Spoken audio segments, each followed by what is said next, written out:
இல்ல அவர் காங்கிரஸ் சொல்ற தலைமை சொல்றதே கேட்கிற நிலைமையில் இல்லை. அவர் திமுக தலைமை சொல்றதான் கேட்கிற நிலைமை இருக்கார். இவர்கள் ரெண்டு பேருக்கும் அவ்வளவு ஒரு உட்புறம் அவ்வளவு ஒரு நல்ல உறவு இருக்கிறது. அவர் அங்க காங்கிரஸ் தலைமை சொன்னாலும் கேட்கிற நிலைமையில டி.கே. சிவகுமார். அவர் அங்க காங்கிரஸ் தலைமை சொன்னாலும் கேட்கிற நிலைமையில டி.கே. சிவகுமார். ஸ்டாலின் சொன்னா கேட்பார், இந்த குடும்பம் சொன்னா கேட்பார். இவர் ரெண்டு பேருக்கும் அவ்வளவு ஒரு நல்ல உறவு இருக்குது. தமிழ்நாட்டுக்கு எப்படிப்பட்ட அமைச்சர் கிடைச்சிருக்காரு பார்த்தீங்களா? காவிரி பிரச்சனையை பற்றி ராகுல் காந்தி ஏன் பேசலன்னு கேட்டால், கர்நாடக காங்கிரஸ் அரசு ராகுல் காந்தி சொன்னால் கேட்காதான், ஸ்டாலின் சொன்னால் தான் கேட்குமா. இவருக்கு ராகுல் காந்திக்கு என்ன பிரச்சனைன்னு தெரியலை, காங்கிரஸுக்கு இவருக்கு என்ன பிரச்சனைன்னு தெரியல. அமைச்சர் நிர்மல்குமார் அவர்களுடைய இந்த கருத்தை ராகுல் காந்தி ஏற்கிறாரா? சரி, ராகுல் காந்தி விடுங்க, அவருக்கு இங்கே என்ன நடந்தால் என்ன, அவருக்கு இங்கு உள்ள தமிழ்நாடு காங்கிரஸ் கமிட்டியின் தலைவர் மாணிக் தாக்கூர் அவர்கள் ஏற்கிறாரா? இல்லை அமைச்சர் ராஜேஷ்குமார் அவர்கள் இருக்கிறாரா? காங்கிரஸ் கட்சியினுடைய மூத்த நிர்வாகிகளும் அந்த கட்சியினுடைய தொண்டர்களும் நிர்மல்குமாருடைய இந்த கருத்தை ஏற்கிறார்களா? கர்நாடக காங்கிரஸ் அரசு ராகுல் காந்தியுடைய கட்டுப்பாட்டில் இல்லையா? கர்நாடக காங்கிரஸ் கீழே தான் வருமா, இல்லை அது திமுகவுடைய ஒரு கிளை பிரிவா? நாடு கொந்தளிச்சு போயிருக்கு. மக்கள் எப்படியாவது இந்த காவிரி பிரச்சனைக்கு ஒரு தீர்வு கிடைக்காதா? எப்படியாவது இந்த லட்சக்கணக்கான விவசாயிகளுடைய வாழ்வாதார பிரச்சனை, அதுக்கு ஏதாவது ஒரு தீர்வு கிடைக்காதா? ஏதாவது ஒரு வழியில் இதுக்கு நமக்கு ஒரு தீர்வு கிடைக்காதா? ராகுல் காந்தி பேசினா கர்நாடக அரசுக்கு ஒரு அழுத்தம் இருக்கும் இல்லையாங்கிற ஒரு எதிர்பார்ப்போடு மக்கள் இருந்தாங்க. நேற்றுக்கு ராகுல் காந்தி தமிழ்நாட்டுக்கு வந்தவர் இந்த காவிரி பிரச்சனை குறித்து பேசுவார் அப்படின்னு பார்த்தா டீலிமிட்டேஷன் பற்றி பேசிட்டு ஓடிட்டார். பத்திரிகையாளர்கள் கேட்குறாங்க, கேட்க முன்னாடியே தேங்க்யூ சொல்லிட்டு ஓடிட்டாருங்க. பத்திரிகையாளர்களுடைய கேள்வியை கூட எதிர்கொள்ள முடியாமல் போயிட்டார். இவர் வர்றதுக்கு முன்னாடியே காங்கிரஸ் கட்சியினுடைய அமைச்சர் ராஜேஷ்குமார் அவர் சொல்லிட்டார், ராகுல் காந்தி இதில் எல்லாம் தலையிட மாட்டார்னு. ஏன் தலையிட மாட்டார்னு கேட்டால் அதுக்கு பதில் இல்லை. இப்போ நிர்மல்குமார் என்ன செய்கிறார் அப்படின்னா, காங்கிரஸையும் ராகுல் காந்தியையும் பாதுகாக்கக்கூடிய வேலையை பார்க்குறாரு. உங்களுக்கு எதுக்கு இந்த தேவையில்லாத வேலை? காங்கிரஸையும் ராகுல் காந்தியையும் பாதுகாக்கிறதுக்கு தான் நீங்கள் அமைச்சராக இருக்கிறீங்களா? தமிழ்நாடு அரசுடைய வேலை காங்கிரஸையும் ராகுல் காந்தியையும் பாதுகாப்பதா? இல்லை, புரியலையே எங்களுக்கு. கர்நாடக முதலமைச்சர் சிவகுமார் ஸ்டாலினுடைய கட்டுப்பாட்டில் இருக்கிறார். ஸ்டாலின் சொன்னால் கேட்பார், ஆனால் ராகுல் காந்தி சொன்னால் கேட்க மாட்டார். அப்படின்னா நிர்மல்குமார் என்ன சொல்கிறாருன்னா, ராகுல் காந்தி ஒரு கையாலாகாத தலைவர்னு சொல்ல வர்றாரா?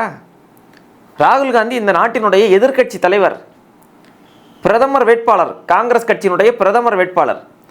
அந்த பிரதமர் வேட்பாளர் தமிழ்நாட்டுக்கு வர்றாரு, தமிழ்நாட்டினுடைய உயிர்நாடி பிரச்சனை பற்றி அவர் பேசுவார் என்று மக்கள் எதிர்பார்க்குறாங்க. அவர் பேசாமல் போகிறாரு. அவர் ஏன் பேசலைன்னு கேட்டால், ஆமாங்க, அவர் பேசலை.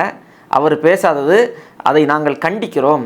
தமிழ்நாட்டின் உரிமைக்காக ராகுல் காந்தி பேசாதது, காங்கிரஸ் தலைமை நிற்காதது கண்டிக்கத்தக்கதுன்னு சொல்லியிருந்தா தமிழ்நாட்டு மக்கள் உங்களை பாராட்டி இருப்பார்கள், உங்களை கொண்டாடி இருப்பார்கள். இது தமிழ்நாட்டினுடைய உரிமை, அதை உங்களுடைய கட்சியினுடைய சுய நலனுக்காக சுருக்கி வச்சிருக்கீங்க பார்த்தீங்களா?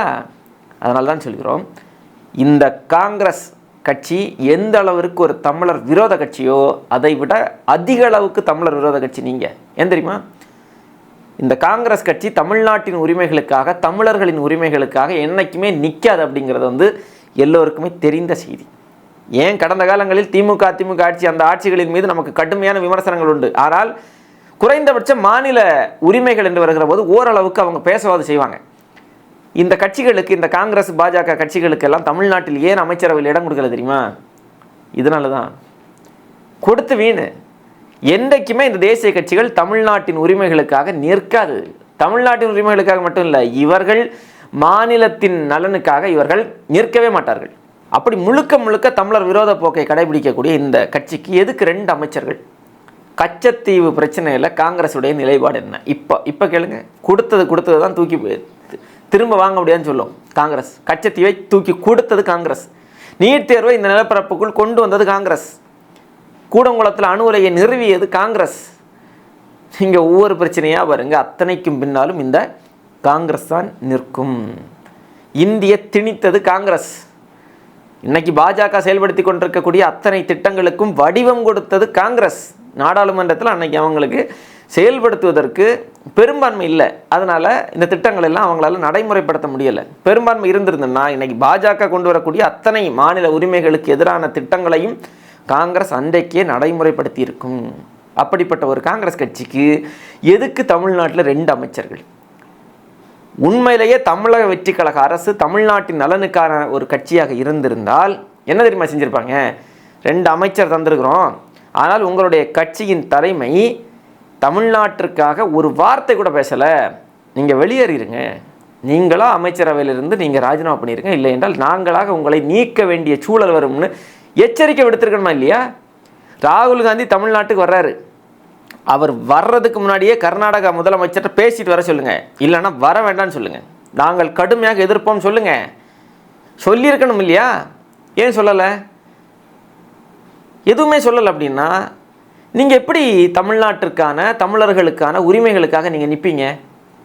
எந்த பிரச்சனையிலுமே நிற்காது காங்கிரஸ்.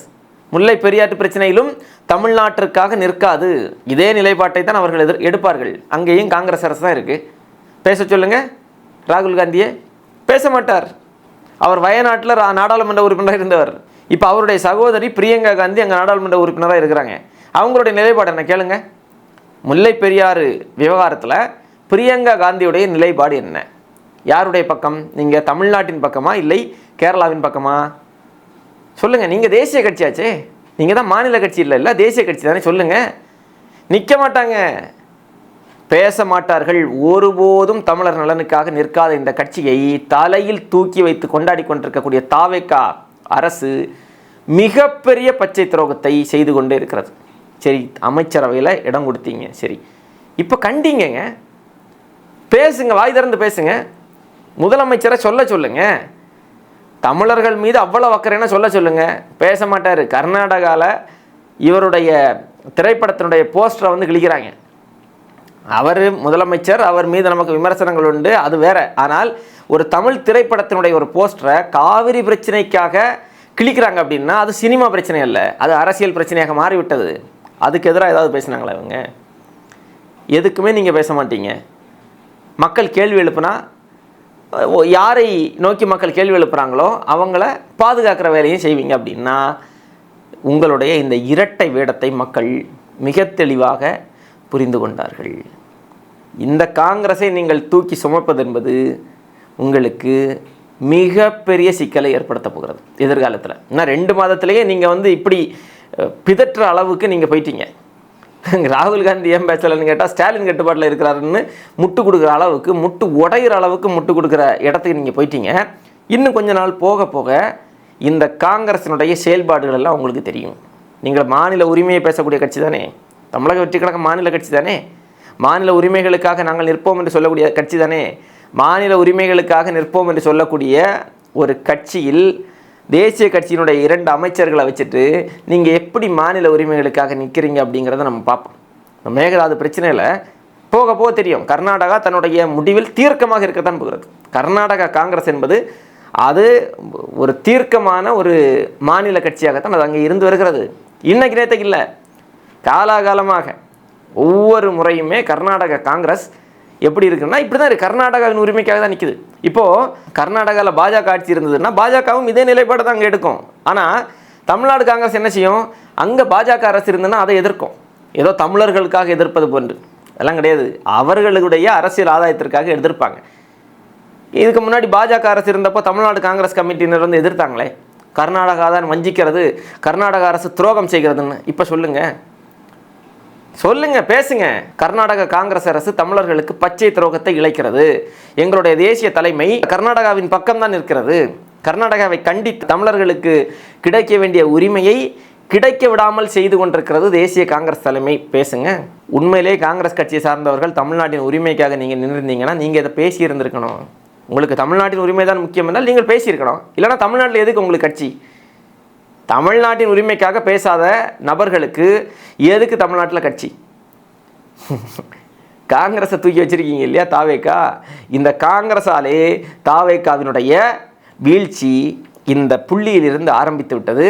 கொஞ்ச நாள் போக போக பாருங்கள், இந்த தாவேகா இந்த காங்கிரஸால் என்னென்ன பாடுபட போது மட்டும் பாருங்கள்.